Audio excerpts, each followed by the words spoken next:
There are 10 timeless financial principles for doctors that you should be aware of and implement into your financial plan. The first is to insure well against financial catastrophes. Now, that obviously means don't insure against things that aren't financial catastrophes. But when it comes to something that can really sink your financial plan, like becoming disabled or dying when someone else is dependent on your income, or being sued for $1 million, or having your house burned to the ground, those are the sort of things you need to insure well against. I get this reputation of being anti-insurance. I am not anti-insurance. I just don't think you should buy insurance you don't need. On average, insurance is a bad deal, but that doesn't mean you shouldn't buy it when you need to protect against a financial catastrophe. The second principle is to create a budget and spend intentionally. Okay? Financial planning is the process of aligning what you care about with where your money goes. Okay? So be, selectively extravagant, but generally frugal. That'll allow you to get the most happiness you can out of your limited means. The third principle is to save 20% of your gross income for retirement. The typical American can probably get away with 15% because their career starts earlier than yours, and more of their retirement spending is going to be made up with Social Security. Not the case for you. 20% of gross income. It's really important. You have to put money away for retirement, or you will not be retiring, at least not on any sort of, comfortable sum of money. The most important principle of investing is to put a bunch of money into the investing account to start with. That's what saving 20% of your gross income is all about.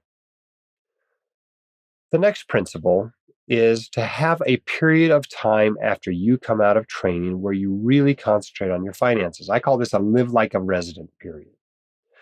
And if you will continue the same lifestyle you had as a resident or as a fellow for just a little while longer, typically this is 2 to 5 years, maybe 2 years for somebody with minimal student loans that has a great income, et cetera.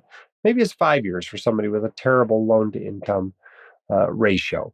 But this live like a resident period allows you to live on a typical American income. What a resident makes is a typical American household income while earning like an attending physician and taking the difference and using it to build wealth. You can pay off all of your student loans during this time period.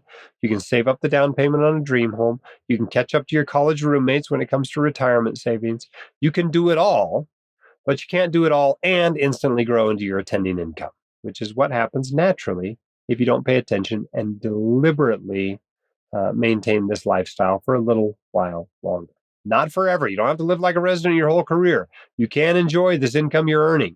But if you will delay that a little bit, you'd be surprised how much you can do financially right at the beginning. All right, the fifth principle is don't mix insurance and investing. Okay, this is where a lot of people get into trouble. They end up with these annuities. They end up with these cash value life insurance policies because somebody comes in and sells them this thing that just sounds awesome because it's like the Swiss Army knife of investment products, of financial products. But the truth is, you're almost always better off separating them, buying your insurance and getting the best insurance you can get, and buying your investments and getting the best investments you can get. It is extremely rare that you will get a great investment inside an insurance product. And it's extremely rare that those combination products also provide the best insurance. The chances that you want a whole life insurance policy or a variable annuity are pretty darn low. Your natural reaction when these things are pitched to you should be, I don't think I need that. And if you sit there and listen and listen and listen, these people that get paid huge commissions to sell them will eventually talk you into it. So the best thing to do is just say thanks, but no thanks, and walk away. All right, the sixth important principle is to negotiate your contracts well. Your income matters. There is a huge variation within any given specialty in what doctors make. I've run into pediatricians that are making 5 figures a year. I've run into pediatricians that are making 7 figures a year. Same specialty. Okay? So negotiate your contracts well. And that applies whether you are an employee, whether you are joining a partnership, whether you are negotiating with insurance companies or other payers. Take the time to negotiate that. You would be surprised how easy it can be sometimes to dramatically increase your income. All right, the next principle is to use tax-advantaged accounts whenever possible. And that is for any financial goal, right? If you're saving for healthcare costs, try to use a health savings account if you can. If you are saving and investing for college, you will find there are Coverdell ESAs out there, and there are the more commonly used 529 accounts out there. For retirement, you can find all kinds of tax-deferred and Roth retirement accounts, 401ks, 403bs, 457bs, solo 401ks, Roth IRAs, all these accounts out there.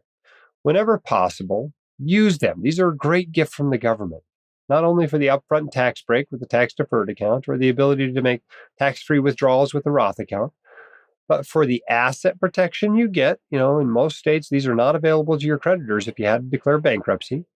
And probably most importantly, the tax protected growth you get year to year inside these accounts. Your money just grows faster when you use these accounts. So use them whenever possible.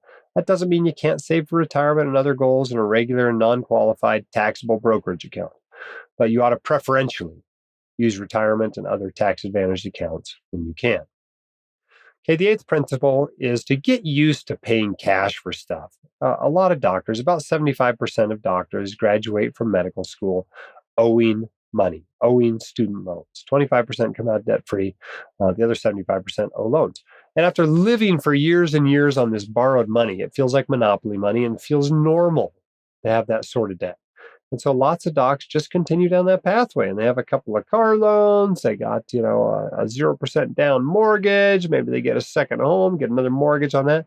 And they're just swimming in debt. And it becomes normal for them to pay for things with borrowed money. Try to get out of that habit. The truth is a typical physician is making $10, $20, $30, $40, $50,000 a month. You can save up and pay for things with cash very quickly when you're making that sort of an income. You don't need to buy your washer and dryer on credit. Okay? Just buy them in 2 weeks when you have the money because you saved it up from what you're earning. Same thing with even a reliable used car. You can save up for that in just a month or two. Even a brand new one, you should be able to save up for in less than 6 months, given those sorts of income levels. So get used to paying cash. Yes, I know it's possible to borrow money at 1% and earn 6% and come out ahead. But you know what? Playing those games is not what rich people do. Okay? Rich people earn a lot of money. They save a lot of money. They pay off their debts. They invest money. Well, they don't play little games with credit cards. That's not how they got rich. So get used to paying cash and avoid debt. Principle number 9 is to follow a reasonable investing plan. It doesn't have to be perfect. There is no perfect investing plan. And without a functional crystal ball, you can't know exactly what to invest in going forward. So you need something that's going to perform reasonably well under a wide variety of possible future economic scenarios. You need to be diversified. You need to keep the costs of your investments low. And you need to stick with it through thick and thin. But if you pick any reasonable investing plan, fund it adequately, and stick with it, you're likely to reach your financial goals over time. And finally, and perhaps the most important principle here, is to stay the course. Okay, this takes time. If your plan is to get rich in 2 years, it's probably a bad plan. Okay, it's probably highly likely to blow up. This is going to take time. For most doctors, this takes at least a decade. For many, it takes 2 or 3 decades to really build wealth and be financially independent. That means you have to stick with the plan for that long. That might be a third or a half of your lifetime to stick with this financial plan. And that can be hard when markets go crazy and the talking heads are talking like, this is World War III and nothing will ever be the same again. And if you don't invest in Bitcoin, the whole world is going to pass you by. You need to stick with the plan. That's the most important thing. So get used to staying the course. It's very important. These 10 financial principles are timeless, but if you follow them, you're highly likely to be financially successful and to be glad that you did. The hosts of The White Coat Investor are not licensed accountants, attorneys, or financial advisors. This podcast is for your entertainment and information only. It should not be considered professional or personalized financial advice. You should consult the appropriate professional for specific advice relating to your situation.